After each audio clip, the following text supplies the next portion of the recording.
ॐ अज्ञानतिमिरान्धस्य ज्ञानाञ्जनशलाकया चक्षुरुन्मिलितं येन तस्मै श्रीगुरुवे नमः। गुरुवे गौरचन्द्राय राधिकायै तदालये कृष्णाय कृष्णभक्ताय तद्भक्ताय नमो नमः। नमो विष्णुपादाय गुरुप्रेष्ठाय भूतले श्रीमद्भक्तिवेदान्त माधव इति नामिने। साक्षात् गुरुसेवा मूर्तये शब्द ब्रह्मणि प्रतिष्ठितः पतितपावन चरित्राय नारायणाय प्रियो नमः। श्री कृष्ण रूपाय सुमंगलाय श्री गुरु कृपा विभूषिताय भावोल्लास भाव प्रदानाय नमामि तस्मै गुरुमाधवाय। वृंदावनेश्वरि तवैव पदारविन्दम् प्रेमामृतैकमकरन्दरसौघपूर्णम् हृद्यर्पितं मधुपते स्मरतापमुग्रम् निर्वापयत परं शीतलमाश्रयामि। तवैवास्मि न जीवामि त्वया विना इति विज्ञाय देवी त्वं नय मां चरणान्तिके।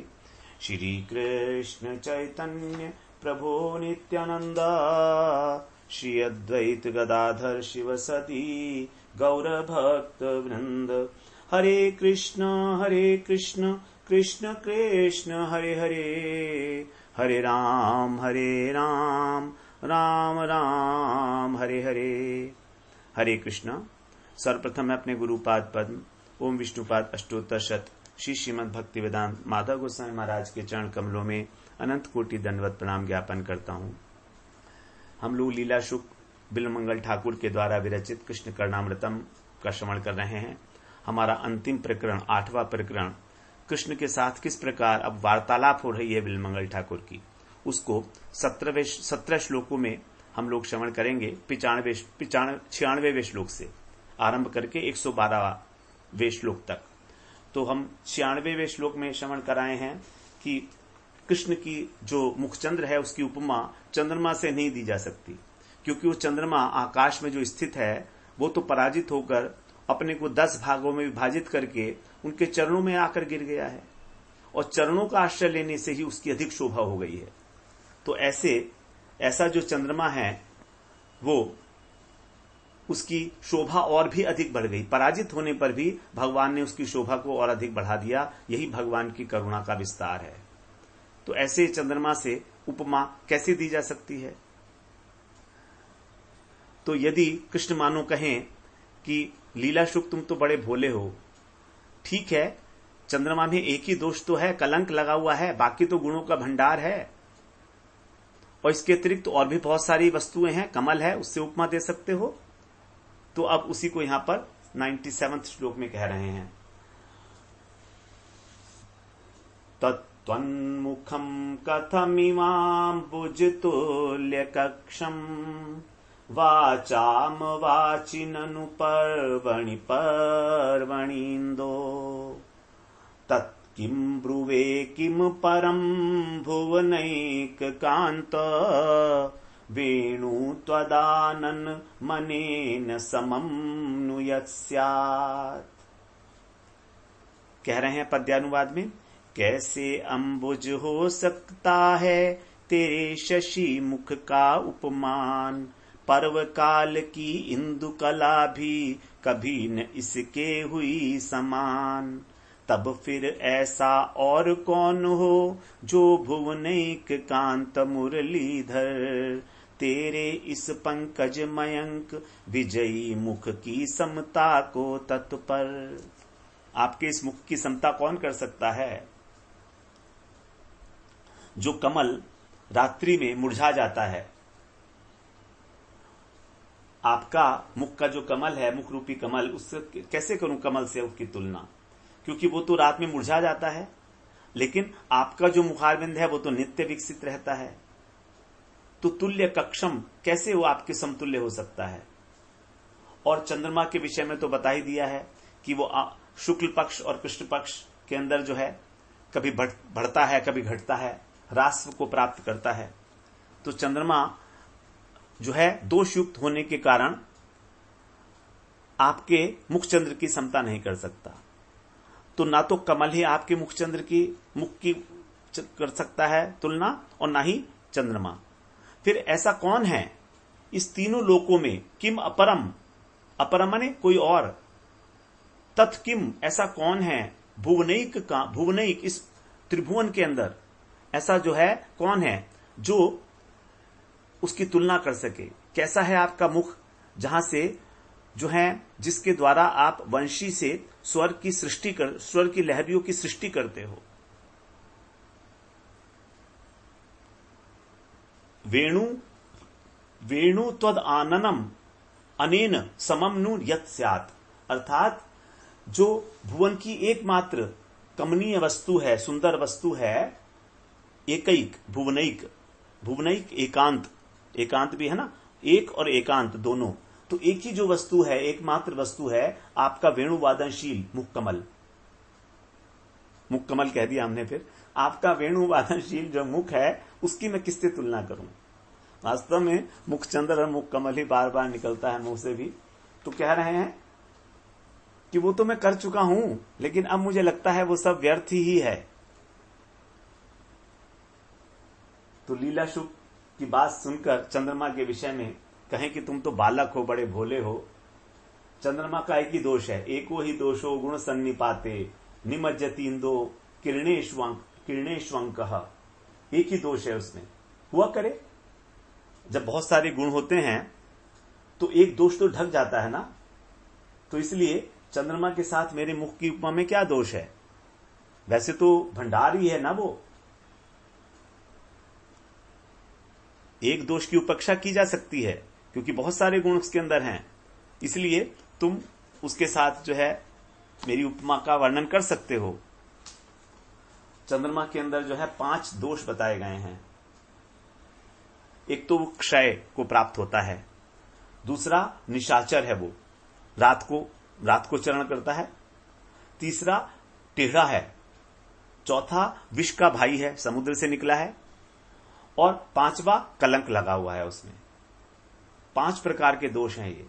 लेकिन चंद्रमा के गुण 6 बताए गए हैं।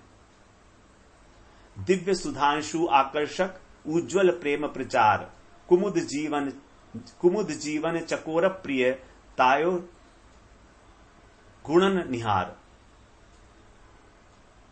एक तो दिव्य है वो, अर्थात प्रकाशक है। वृंदावन सुधांशु है, सुधांशु का मतलब है अमृत, सुधा माने अमृत, अमृत की वृष्टि करने वाला है क्योंकि वनस्पति और औषधि को रस देता है।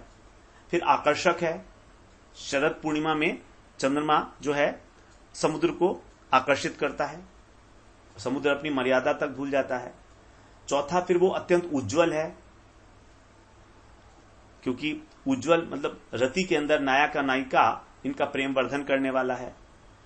5वां जो है कुमुद का जीवन है, अर्थात सूर्य की किरणें से जो मुरझा जाती है कुमुदनी, वो चंद्रमा की ज्योत्सना से खिलने लगती है। इस प्रकार कुमुदनी का जीवन है। और छठा है चकोर प्रिय, चकोरी जो है वो चकोर एक टक लगाकर उसको देखती है कृष्ण के ने, इस प्रकार से। तो 6 गुण हैं और 5 उसके दोष हैं। तो गुण ज्यादा ही हैं, इसलिए कह रहे हैं कि गुण तो ज्यादा ही हैं। फिर भी यदि तुम्हें चंद्रमा का नाम लेने में संकोच हो रहा है तो कोई बात नहीं, तुम कमल पुष्प के द्वारा मेरी मुख की उपमा का वर्णन कर दो, उपमा देकर वर्णन करो। इस प्रकार की उनके हृदय में स्फूर्ति हुई। कृष्ण कह नहीं रहे हैं, ये सारी स्फूर्तियां हो रही हैं उनके हृदय के अंदर, बिलमंगल ठाकुर के अंदर, कि अगर कृष्ण ऐसा कहें तो कह रहे हैं कि आपके मुख की तुलना मैं कमल के साथ तो कदापि नहीं कर सकता। क्यों? क्योंकि कमल तो केवल दिन में ही विकसित रहता है और रात को जैसे ही चंद्रमा उदय होता है वो बंद हो जाता है। लेकिन आपका जो मुख कमल है वो तो अहर्निश प्रफुल्ल रहता है, नित्य, हमेशा मुस्कान आपके अधरों पर खेलती रहती है। इसलिए हे प्रभु, कमल की साथ तो मैं आपकी उपमा दे ही नहीं सकता मुखचंद्र की, उसकी बात छोड़ो। और रही बात चंद्रमा के साथ उपमा देने की, तो भी उसके साथ भी मैं आपके मुख कमल की उपमा कैसे करूं, क्योंकि कह रहे हैं कि वो क्षय होता रहता है। प्रत्येक अमावस्या में चंद्रमा की जो अमंगल दशा होती है, तो उसको तो कह रहे हैं वाचाम अवाची ननु पर्वणि अपर्वणि निंदो, अर्थात जो उसकी अमंगल की दशा है उसको तो ना ही कहो तो अच्छा है, वाणी से वर्णन करना ना करना ही अच्छा है, क्योंकि उसको क्षय रोग है। उसको श्राप मिला हुआ है प्रजापति दक्ष का कि तुम क्षय रोग से ग्रसित हो जाओगे, क्योंकि चंद्रमा जो है रोहिणी को अधिक प्रेम करते हैं, इसलिए उनको श्राप दे दिया गया दक्ष प्रजापति के द्वारा। पक्षपात करते हैं थोड़ा पत्नियों में अपनी, 27 पत्नियां हैं उनकी, तो भागवत के अंदर इस प्रकार का वर्णन आया है। तो क्षय रोग से ग्रस्त होने के कारण जो हैं वो अमावस्या के तो लुप्त हो जाते हैं। तो भला ऐसे जो अमंगल स्वरूप चंद्रमा है, उससे आपके मुखचंद्र की उपमा कैसी दी जा सकती है? आप तो निष्कलंक हैं और ये कलंकित है, उसमें मृगछाल का दाग भी पड़ा हुआ है। गौतम ऋषि ने अपना जो वो था मृगछाल थी उसको फेंका था जब ये चंद्रमा चौकीदारी कर रहा था। जब अहिल्या के पास गए थे इंद्र उसका सतीत्व नष्ट करने के लिए, तब इस चंद्रमा को पहरेदार बना दिया था उन्होंने।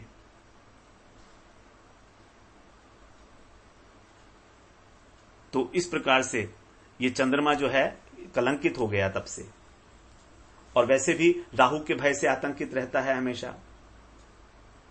राहु इसको ग्रस लेता है, लेकिन आप तो 64 कलाओं से पूर्ण हैं हमेशा,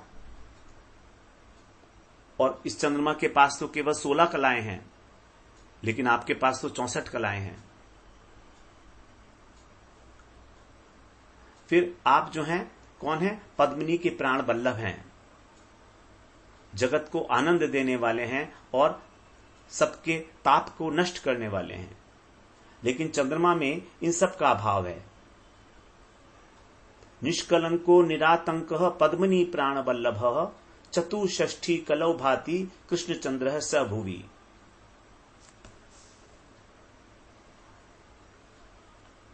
इस प्रकार मैं कैसे जो है आपकी मुख की इसके साथ उपमा दूं?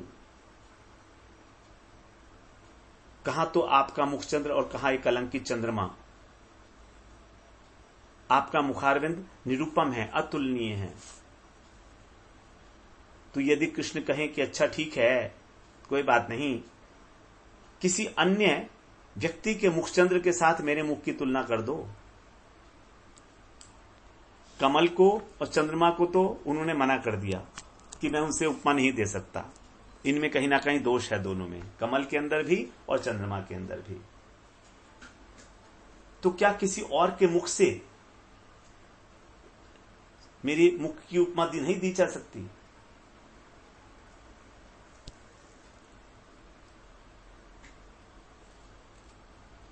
तो कहते हैं नहीं, किसी के साथ भी नहीं दी जा सकती। आपके मुख की उपमा किसी और स्वरूप के साथ, आपके अनेक स्वरूप हैं, आपके अनेक अवतार हैं, किसके साथ करूं तुलना? बताओ आप। मुझे तो बड़ा संकोच हो रहा है। यदि कृष्ण कहें कि अच्छा तुम मुझ में और मेरे जो दूसरे स्वरूप हैं, नारायण हैं, राम हैं, कूर्म हैं, मत्स्य हैं, इतने सारे मेरे अवतार हैं, उनमें अंतर समझते हो, ये तो बड़ा अपराध की बात हो जाएगी फिर। तो कहते हैं नहीं नहीं नाथ, मैं सिद्धांत रूप से आप में और नारायण में कोई अंतर नहीं समझता, आपके अन्य अवतारों में भी कोई अंतर नहीं समझता। लेकिन अब इस बारे में मैं क्या कहूं आपसे, आप खुद ही निर्णय कर लीजिए। मेरे मुंह से क्यों कहलवाना चाहते हैं? मुझसे कहलवा रहे हैं तो कहीं ऐसा ना हो कि मेरे को दोष लग जाए, अपराध हो जाए, भगवत अपराध हो जाए। तो आप ही बताइए कि आपकी जो भुवन मोहिनी और कमनीय वेणु है, वो आपके कौन से अवतार के मुखचंद्र पर विराजमान है? आपका कौन सा ऐसा स्वरूप है, अवतार है, जिसने अपने हाथों में वेणु लेकर और उसको जो है गान किया हो, वेणुनाद किया हो। यदि कहो कि नारायण, नारायण के मुख पर तो ये वंशी है ही नहीं। यहां बाजे वंशी, वहां शंखी धुना वहीं। आपके मुखचंद्र पर वंशी है, लेकिन वहां तो केवल शंखी ही जो है उनके हाथ में विराजमान है। शंख चक्र गदा पद्म लिए हुए हैं ना नारायण। इसलिए आपकी जो वंशी नादामृत है, नाद का अमृत है, इससे आपके मुखचंद्र की उपमा त्रिभुवन में और कहीं भी नहीं दी जा सकती। वास्तव में आपके मुख की उपमा केवल आप ही हैं।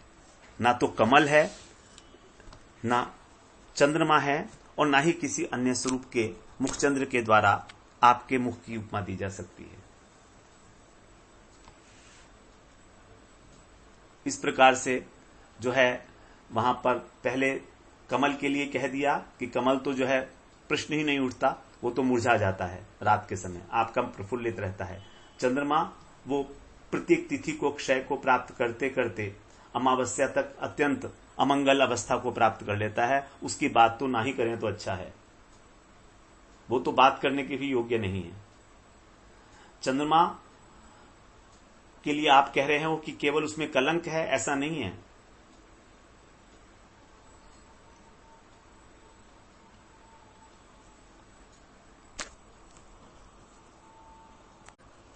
आप कहते हो कि चंद्रमा अमृत भी है, दिन के ताप को नष्ट करता है, जगत को आह्लादित भी करता है, बहुत सारे गुण हैं।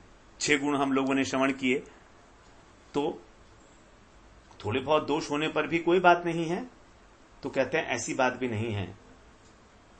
आपके जो श्रीमुख की शोभा है, उसकी जो कांति है, उसका जो माधुर्य है, वो तो प्रतिदिन की बात तो छोड़िए, प्रतिक्षण नवनवायमान है।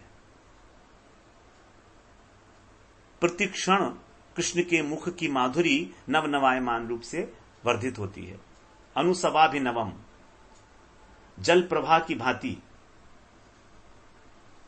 इसीलिए कृष्ण मुख की शोभा के सामने चंद्रमा की जो है नहीं की जा सकती तुलना, और किसी और वस्तु के साथ भी नहीं की जा सकती, क्योंकि कहीं पर भी उस स्वरूप में भगवान के वंशी धारण नहीं की है भगवान ने।